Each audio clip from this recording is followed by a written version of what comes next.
Namaste. Welcome to the highlights episode of Inspiring Women.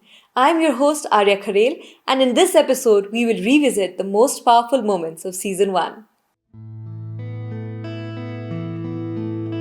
You plan to write a book on refugees, which has been a burning issue over the past years and even in the present. What new angle you plan to show the readers through your book? I work for an organization that's called Sahara. While working there, I met so many refugees that I couldn't help. And it kept on breaking my heart as to, I wish I could do more. I wish I could do more. And I also realized one thing, that the refugees that finally come to America at least are settled. They're a bit settled. They have some future. They have something going for them. I wanted to see refugees around the world at different points in their lives. Does their mindset ever change? Do they ever feel like they're their new home is their home? So that's what I wanted to bring to them, to the world. My book, number one, awareness about the refugee situation. Number two, at different periods in their lives, does their thinking change? Do they finally feel like this is home for them? In the 2015 parliament, there were 89 female representatives. The number increased to 162 in 2020. Can you share with us some of the strategies that Egypt has implemented to increase and to accept the increase of women leaders in the mainstream? Women movement in Egypt is very old. It's more than 100 years old. Women obtained the right to vote and stand for elections back in 1956, when a new constitution was adopted at that time. And ever since, many efforts, both from the government and from the civil society, have been made to increase the participation of women and to advocate for women equality and rights. Further constitutional and legislative amendments took place in the year 2020 that allowed for more women participation in the parliament. Moreover, the year 2017 was chosen to be the year of the Egyptian woman. Well, it's not only the parliament that has witnessed this development. It's also on the government level. On the cabinet, we have 8 female ministers out of 32. Actually, we have also made constitutional and legislative amendments in the year 2015 to allow for more representation of women in the parliament. Nowadays, women hold senior positions in all legislative, executive, and judicial bodies of Egypt. You've mentioned that one can never get over a problem with a victim mindset. So what is one of the most common mistakes that people make when they're trying to cope up with a problem or deal with a difficult situation? Usually when we're victimized, we don't want to admit it. Mm-hmm. So we push that away and we act like, that didn't hurt me. But it's really important to say, yes, I was really hurt. That really hurt me, and this is the consequence of it. But when you're victimized, it's not fair, it's not kind, but it's your job to fix it. So if I spend the rest of my life saying I'm a victim, you're going to get stuck. So the first step is to acknowledge you've been victimized, but the second step is to say, I'm going to move beyond it and I'm going to learn from it. And there's a lot of people who identify themselves continually as being victimized. They poor me, and they focus on what they don't have. What advice would you like to give those people who wish to change the world but can't change their simple eating routine to stay healthy? That it is tougher to change your own eating habits than to keep sitting on your sofa and talking about changing the world, because then you're only talking and talking about what changes someone else should be bringing about. But when you change the way you are eating, that's when you're actually leading the change. Mahatma Gandhi once said that be the change that you wish to see in the world. And I think that we really need to live by that mantra and be the change that we want to see in the world. So it all starts with us, and no change is small enough. The smallest change has the potential to completely shift the balance in the direction of harmony. We have to believe that, and we must take all the effort to eat right and to really preserve this indigenous wisdom about food and cuisine that we have received from our ancestors and ensure that it passes down at least the next 7 generations. Social work and sustainable development, they are subjects that concern the society. And society is always changing. The needs of the people are also changing. Like you mentioned, there are more poorer people now than there were before COVID. And more people need services now than before. So how often do you think the curriculum of sustainable development and social work need to be updated so that it can be relatable in the current context? All the time. I think that once we work with people, the issue is whether we work with problem or whether we work with people. I think that in our program for sustainable development, we try to bring new technology to the world, especially the developing world. I have wonderful colleagues doing it. However, if we don't understand the people, the way they think, their needs, it won't help. No technology will change the way farmers work. If I can't understand the way of thinking and understand people motivation, I won't be able to help them.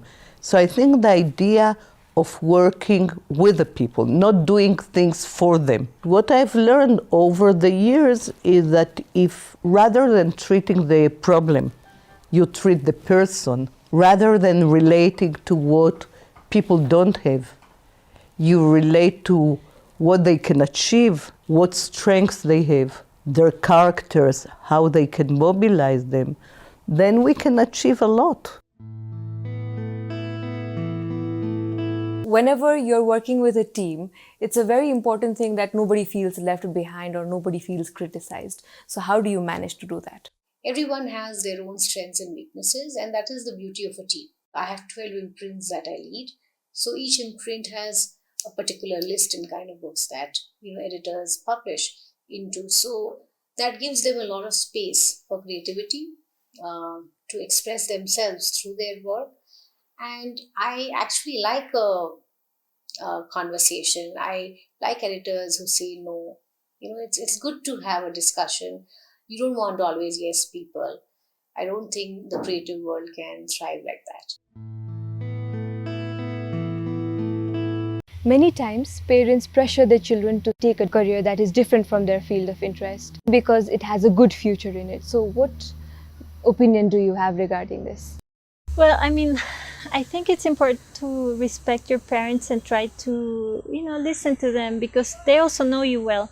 But at the same time, it is you that will be stuck doing that job every day. So it is important that you do have a measure of happiness and joy and satisfaction when you're doing that. So,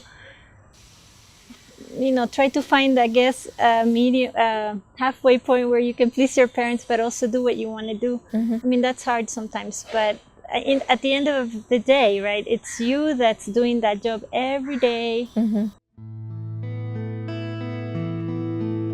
There is a misconception that patriarchy exists only in developing countries. What is your take on this? I couldn't disagree more. The patriarchy, it's so core to our behaviors, our beliefs, the ways that we've been indoctrinated into our cultures and our families. Patriarchy is something that's so core and so basic. It exists in all cultures. And I think probably throughout time. I believe that there have been cultures that were more women engineered and designed, but I think they're far and few and in between. And so maybe there are degrees of patriarchy and misogyny, but no, it's something that inflicts the entire world. And I always say this about patriarchy, that patriarchy, when you think about it, or misogyny, when you think about it, is only affects women. It's only bad. It only has negative impact for women. That's so not true. It affects everyone. It limits everyone. It restricts everyone, okay, in their relationships, in their jobs, and just the way that they live out their daily lives. Young people are often disadvantaged because they're seen as somebody who has less experience. So how do you ensure the inclusion of youngsters in your projects and programs? Mutual respect, because young people, they have a lot to offer. And the young people these days, they are street smart. Okay, we don't even know how to use our handphone. We only know how to use 20% of it. And look at them, they do wonders with handphone. Don't you think we should respect them? And then in the end, they are also our teacher. So I think it's very important with young people. Never underestimate young people. I have a lot of respect for young people. All right, and if they don't behave themselves, you have to find out why. Sometimes we are the cause of it. So, understanding young people is very important. To me, it's a lesson that now we older generation has to go back to school to actually learn about the millennials, the way they think, the way they do things. So, no, whether they lack experience and all that, it's okay, let them fall. They will pick up themselves and they will move on. I have so many of my young students, when they finish, they start business straight away. I say, oh my, I don't have those guts. But they've done it.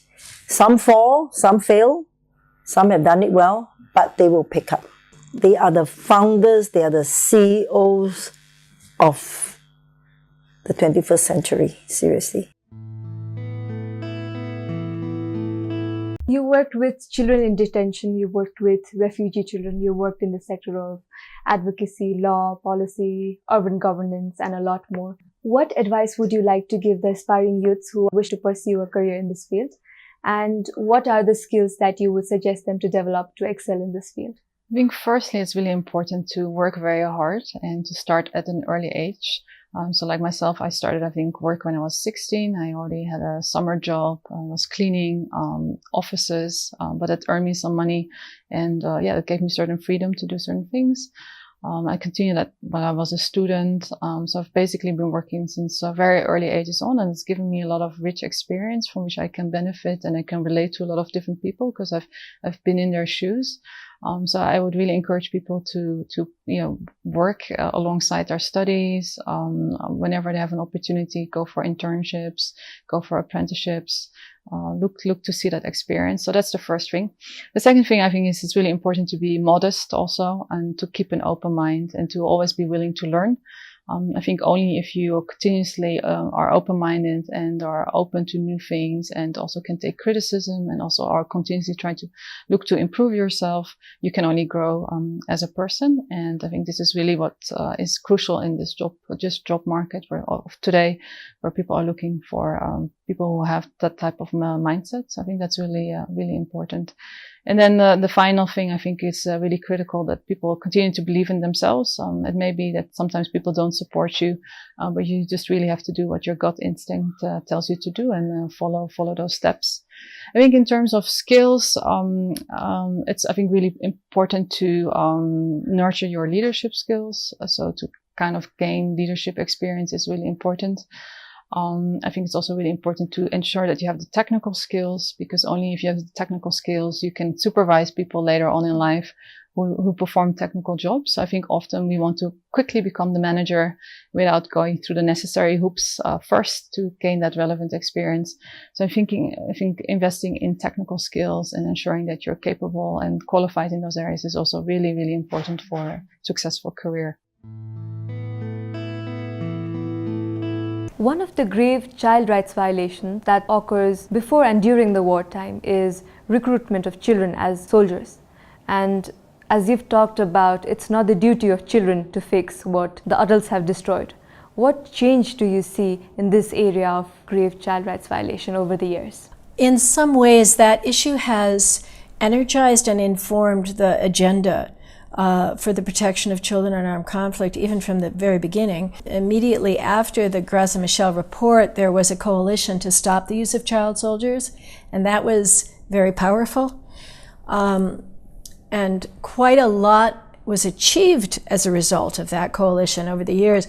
In 2014, there was a campaign launched called the Campaign to Stop the Use of Child Soldiers, Children Not Soldiers. And that was co-launched by the Special Representative of the Secretary General on Children in Armed Conflict and UNICEF. And I remember at the time that took place, there were 7 countries who had been identified, or we said listed for the violation of the recruitment or use of children in armed conflict. And what was very surprising, I think it took us all by surprise at that moment, was that when the launch took place, every one of those countries, of the 7 countries that had been listed for that violation, took the microphone. And they all committed to stop and prevent recruitment of children. They didn't want children in their armies.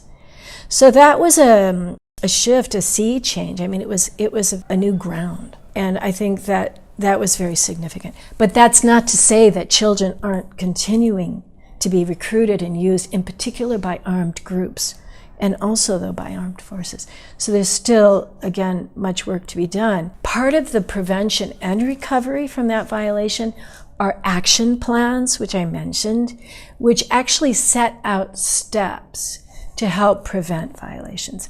For example, in the case of recruitment, it's very important to have birth registration, to know the age of children. You have to have economic support. Otherwise, families are driven in desperation to, even some cases, to have their children recruited. So there has been a lot achieved.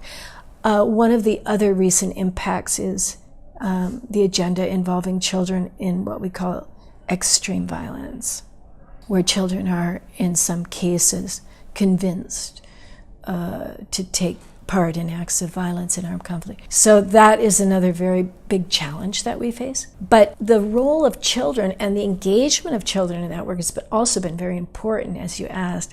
There's recently a new group of kids, of youth, called Global Advocates for Child Soldiers, and it's organized by young people for young people. One of their slogans is, "Nothing about us without us."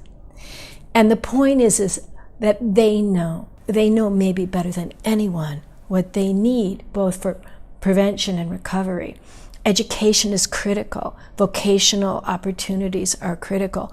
Long-term support is necessary in the aftermath of recruitment, because the recovery is not, we used to have a 3-month, a 6-month, a 3-year window, but it's really a life journey to recover from that and to become part of the social change that brings peace and reconciliation into the communities and countries where children have been recruited. There are certain things that you'd like to do in life as a person, and you want to do it, but you have a lot of people telling you, "Oh, no, that's not possible. You should not do that. You should not do this." And even though I know this is what I want to do, I'm a bit demotivated to do it. So in that case, how do you keep yourself motivated? I am known for just jumping off the cliff and somehow trusting that if my voice is telling me to jump off that cliff, that it's going to supply me with the wings before I hit the ground. And I jump. Mm-hmm. Now, and usually when I do that, it takes me to very high places. And I have unbelievable, I can think of very few times where I've just spontaneously done that. And it's been a really hard lesson, because they did nearly kill. Things did nearly just take me way down to a place where it was going to be hard to turn myself back around. But I'd say overall, I think that you have to take risks in life. With this episode, we mark the completion of Season 1. We will be back with Season 2. Until then, keep inspiring and be inspired.